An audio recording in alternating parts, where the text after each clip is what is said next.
Bibliotecas de Alice. O livro de hoje é esse aqui, Mais Forte do que Nunca. Caia, levante-se, tente outra vez, da Brené Brown. Eu já tinha lido outro livro dela, que chama A Coragem de Ser Imperfeito, que é muito bom também.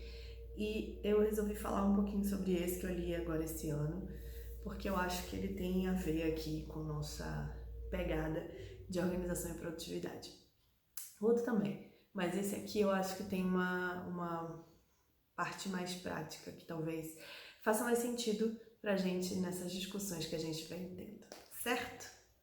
Então, qual é o objetivo, na verdade, do livro em linhas gerais? É falar sobre o processo de queda, né? A questão da coragem, como você lidar com os momentos de baixa na sua vida e levantar, né? Como é que você ressurge aí mais forte do que nunca. Então, o livro, na verdade, ele vai falando um pouco sobre como você tenta outra vez, como é que você lida com essas derrotas que a vida traz para você e como é que você consegue levantar de novo, dando algumas dicas de como lidar um pouquinho com isso, encarando esse processo de volta por cima como um processo, de fato. A Brené, ela pesquisa vulnerabilidade, coragem, essas questões associadas a isso com pesquisa mesmo, tá? Fazendo trabalho científico. E ela aborda muito forte essa questão da vulnerabilidade o tempo inteiro, e nesse trabalho não é diferente. Aqui a questão é mais específica sobre como lidar com esses episódios aí da vida. Então, logo no início, ela fala uma frase, eu vou ler para vocês aqui, que fala...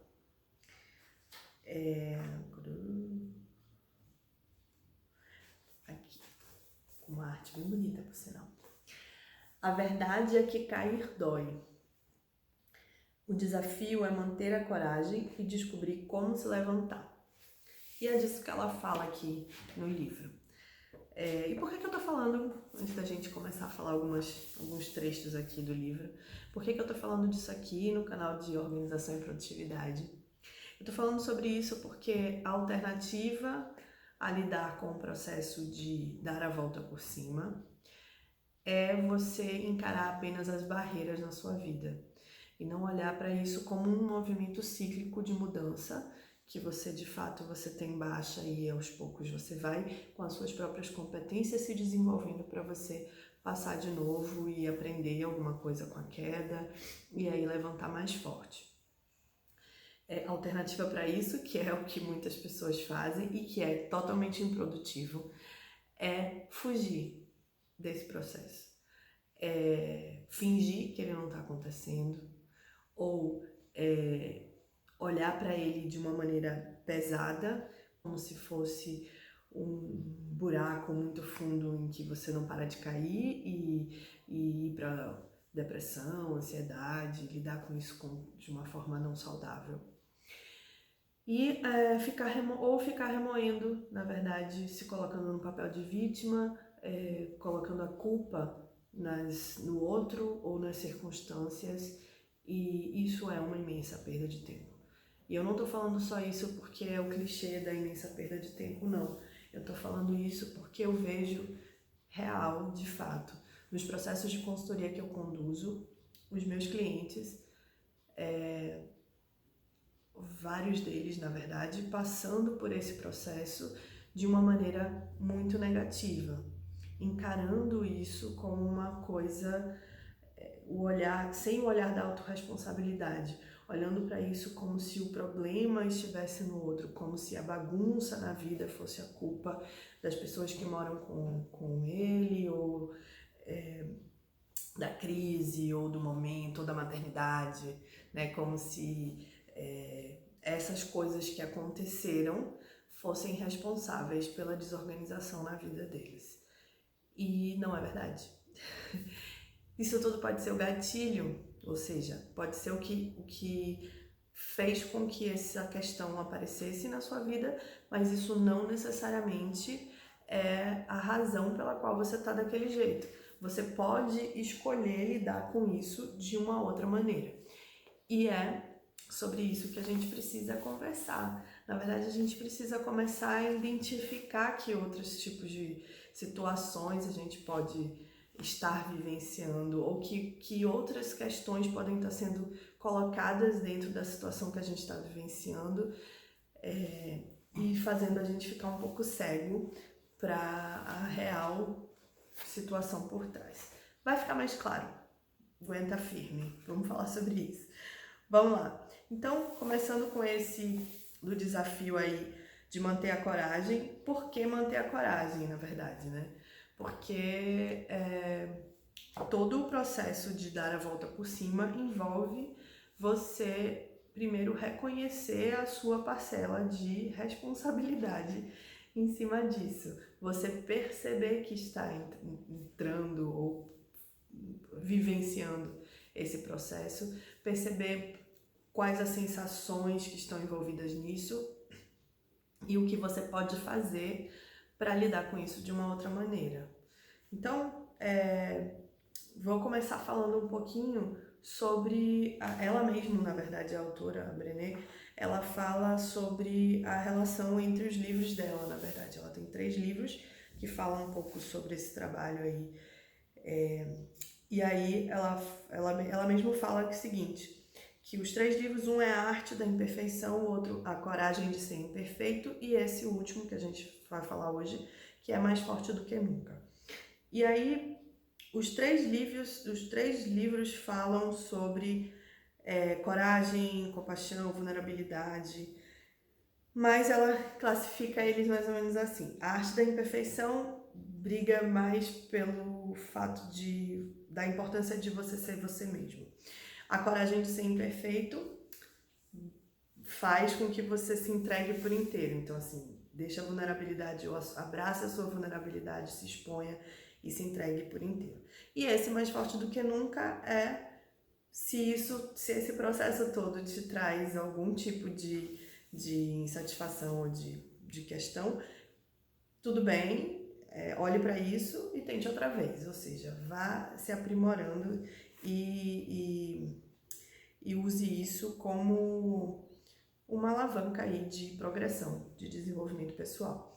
Eu relaciono isso muito com 2 outros livros, Garra e Mindset. Garra porque o Garra fala um pouco sobre essa importância da perseverança, e o Mindset que fala sobre a diferença entre o mindset fixo e o mindset de crescimento. E eu vejo muito esse processo de dar a volta por cima como um processo associado ao mindset de crescimento. Então, acho que esses 2 outros também poderiam ser complementares aí, leituras complementares a esse livro que a gente está tratando hoje. Ok, dito isso, ela explica bastante sobre o processo de dar a volta por cima. E ela fala do processo de dar a volta por cima como 3 grandes fases. A primeira fase é a fase de reconhecimento, em que você reconhece as emoções e sente curiosidade em relação aos seus sentimentos. Depois vem a descoberta, que é você assumir a sua história, ser sincero com as coisas que você inventa sobre suas dificuldades, né? E depois a revolução, que é você reescrever o seu final para essa história, com base nos ensinamentos dessa descoberta. Então, resumindo, explicando um pouquinho melhor, é como se fosse assim. Vamos pegar um exemplo. Então, vamos supor que você está vivenciando um momento de baixa. Então, você fez uma coisa errada, vamos supor, no seu trabalho. E aí você, fiz merda, errei feio, não cumpri um prazo que eu tinha prometido, o chefe ficou puto, sei lá, alguma coisa do tipo. E aí a primeira coisa é você reconhecer o que você está sentindo. Então, primeiro o que você está sentindo ali. Você está se sentindo chateado, você está se sentindo vulnerável, você está se sentindo triste, decepcionado, você está preocupado com o seu emprego, você está...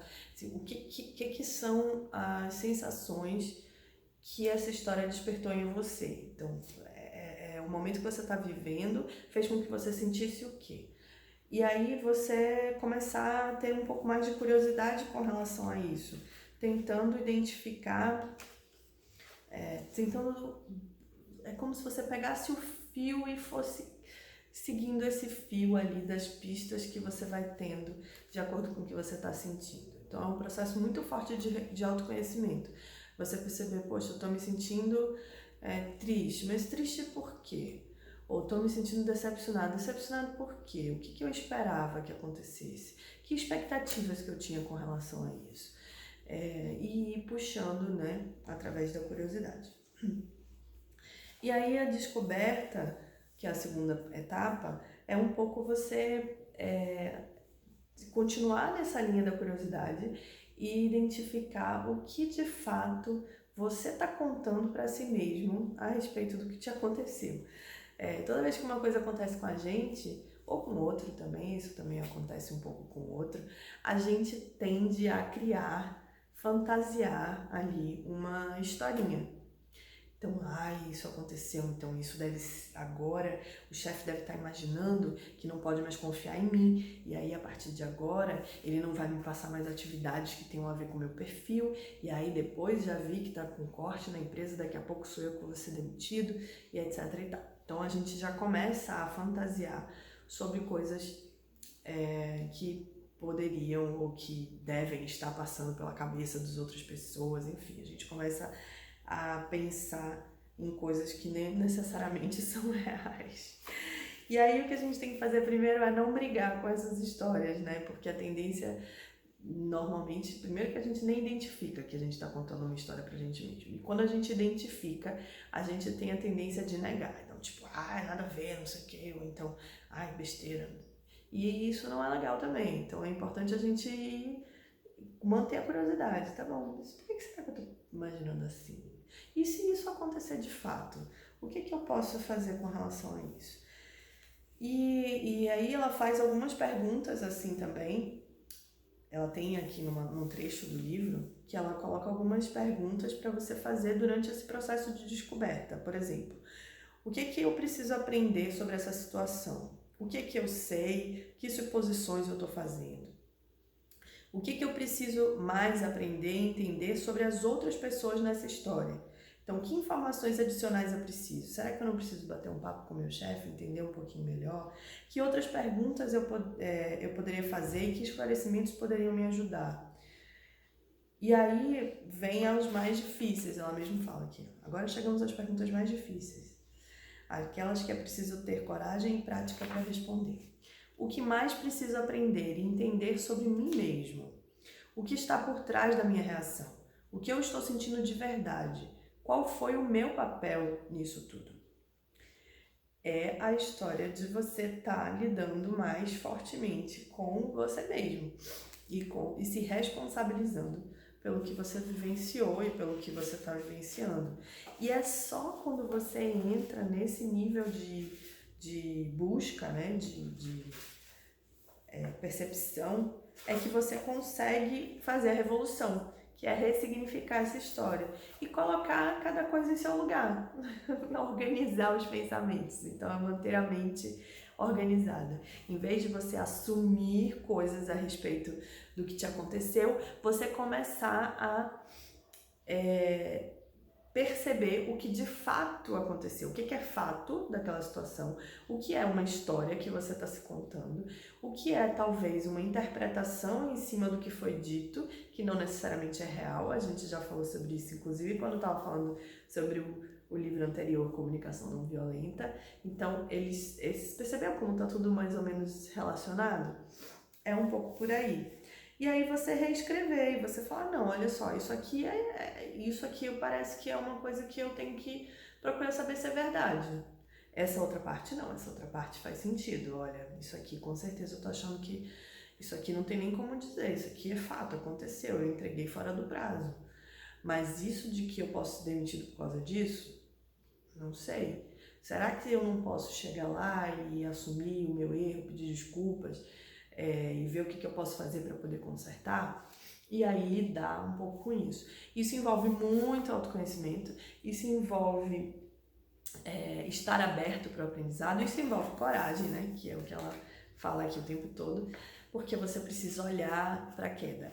Eu fico muito lembrando desse processo de cair, dar a volta por cima. Eu me lembro muito da nossa infância, assim, né? Quando a gente caía na frente das pessoas. Na verdade, a partir de um certo momento, né? Porque quando a gente é muito pequenininho, a gente cai, levanta e bola pra frente, a gente continua andando, não quer saber, a gente tá aprendendo. A gente sabe que isso é parte do processo. O cair, o levantar, as crianças não param porque caíram. Elas continuam andando e caindo até aprender a andar.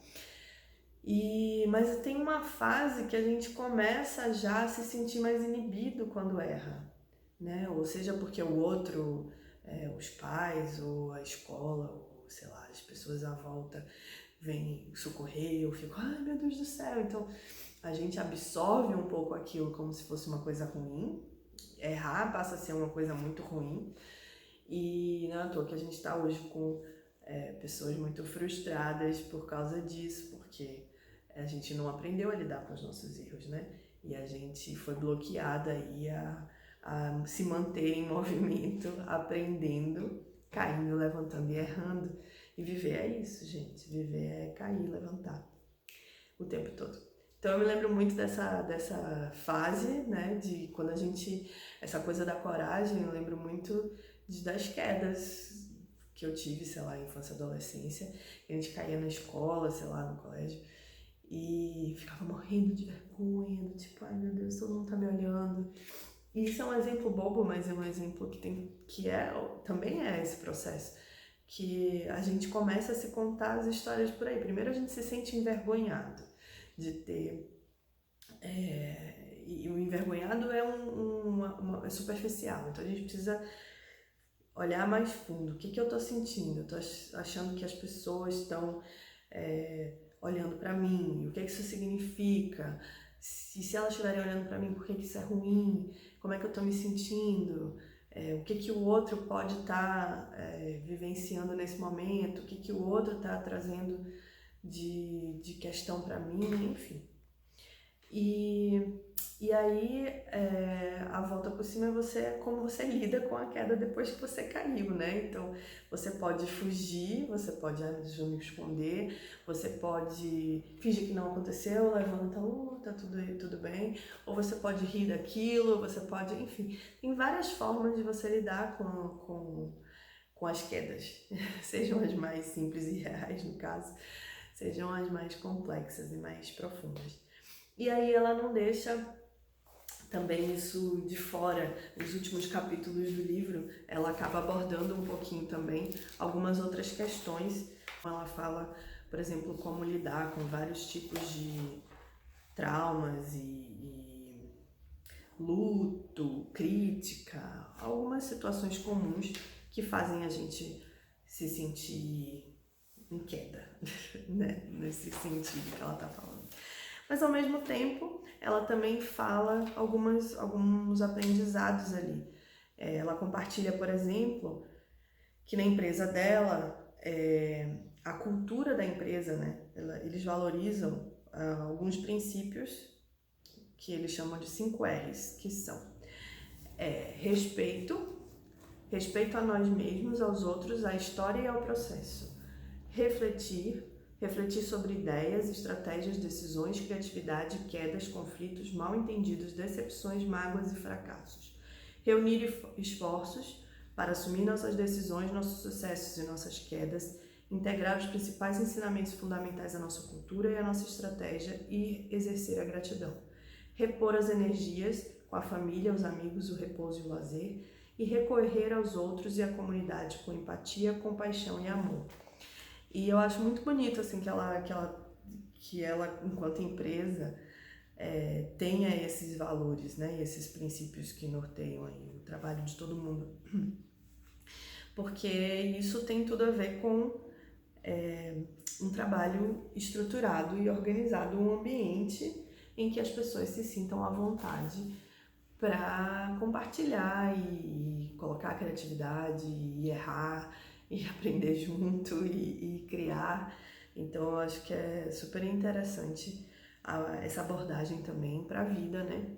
Tanto para o mundo corporativo como para a vida da gente. Então acho que isso é um dos aprendizados também que ele traz. Coisas que ela fala aqui que eu acho que são interessantes uma é que na falta de dados a gente inventa história. E aí isso é uma coisa que de fato sempre acontece. Às vezes a gente tem preguiça de coletar informação, sabe? Então a gente assume logo, o cérebro da gente já pega dados históricos e aí já cria uma historinha aqui dentro antes de averiguar o que de fato aconteceu. E é isso que é o processo que a gente está querendo, na verdade, ser um pouco arquiteto desse processo, né? E olhar ali por que isso acontece, entender um pouquinho melhor e de repente até travar para que isso não gere histórias que não têm a ver com a realidade e impeçam a gente de evoluir. E tem uma frase aqui da Maya Angelou, que ela coloca no livro, que é bem interessante, que fala: você não pode controlar tudo o que lhe acontece, mas pode tomar a decisão de não se deixar reduzir pelos acontecimentos. E, para encerrar, uma frase da própria Brené que está atrás do livro, que diz: a ironia é que tentamos rejeitar nossas histórias difíceis para parecermos mais plenos ou mais aceitáveis, mas nossa plenitude depende, na verdade, da integração de todas as nossas experiências, inclusive as quedas. E com essa frase eu encerro o vídeo de hoje, desejando que você possa integrar todas as suas histórias, que você possa mergulhar a fundo dentro de você e que você possa ressignificar as situações de caos que você vivencia na sua vida, porque a organização não vem da negação do caos. A organização vem de você mergulhar nele, aceitar o que te acontece, lidar com isso de uma maneira mais suave. E então se estruturar e se fortalecer com muita coragem e força de vontade para poder criar a sua rotina, o seu dia a dia, o seu ambiente de uma maneira que faça sentido para você e que te traga sempre, sempre, sempre um desenvolvimento pessoal e aprendizado, certo? Então esse foi o vídeo de hoje, eu espero que você tenha gostado. Esse livro é muito bom, eu recomendo. Tem um documentário também sobre ele, na verdade é uma palestra da Brené no Netflix, que está relacionada à divulgação desse livro, desse novo livro dela. E eu recomendo também que você assista, porque ela tem várias histórias que ela conta no livro e várias reflexões interessantes também. Então também recomendo. E no mais, deixa sua curtida, seu comentário, ativa as notificações para ficar sabendo do próximo vídeo, do próximo livro, que eu vou compartilhar as reflexões e insights aqui com você. E se você tiver alguma dica de algum livro também que você tenha lido, que tenha alguma relação com esse universo da organização e da produtividade, me indica também aqui nos comentários e vamos bater um papo, vamos refletir juntos e vamos aprender sempre, tá bom? Um beijo e até a próxima!